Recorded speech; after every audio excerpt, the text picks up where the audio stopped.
आदी महोत्सवाच्या माध्यमातून आदिवासी शिल्पकार कारागीर यांचं काम देशाच्या कानाकोपऱ्यात पोहोचत असून यातून एक मजबूत आदिवासी उद्योजकता परिसंस्था तयार व्हायला मदत होईल असं प्रतिपादन राष्ट्रपती द्रौपदी मुर्मू यांनी केलं आहे।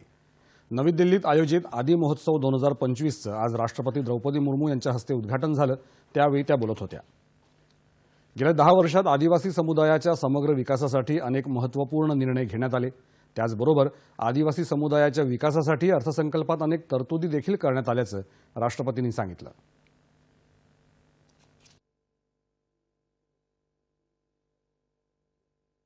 आदि महोत्सव जनजातीय विरासत को प्रस्तुत करने और उसे प्रोत्साहित करने का एक प्रमुख आयोजन है।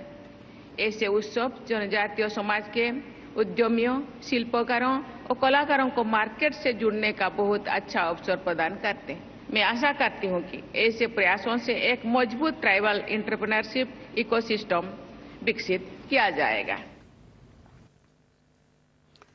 आदिवासी मंत्रालयाअंतर्गत ट्रायफेड अर्थात आदिवासी सहकारी पणन विकास महासंघाच्या वतीनं नवी दिल्लीत मेजर ध्यानचंद स्टेडियममध्ये आजपासून 24 फेब्रुवारीपर्यंत या महोत्सवाचं आयोजन करण्यात आलं आहे।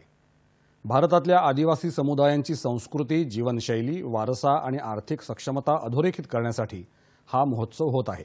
या महोत्सवात इंडोनेशिया आणि श्रीलंकेचं प्रतिनिधी मंडळ देखील सहभागी झालं आहे। महोत्सवात 30 राज्यांमधले 600हून जास्त आदिवासी कारागीर, 500 लोककलाकार सहभागी झाले आहेत, तर आदिवासी वस्तूंचे 25 स्टॉल्स लावण्यात आले आहेत।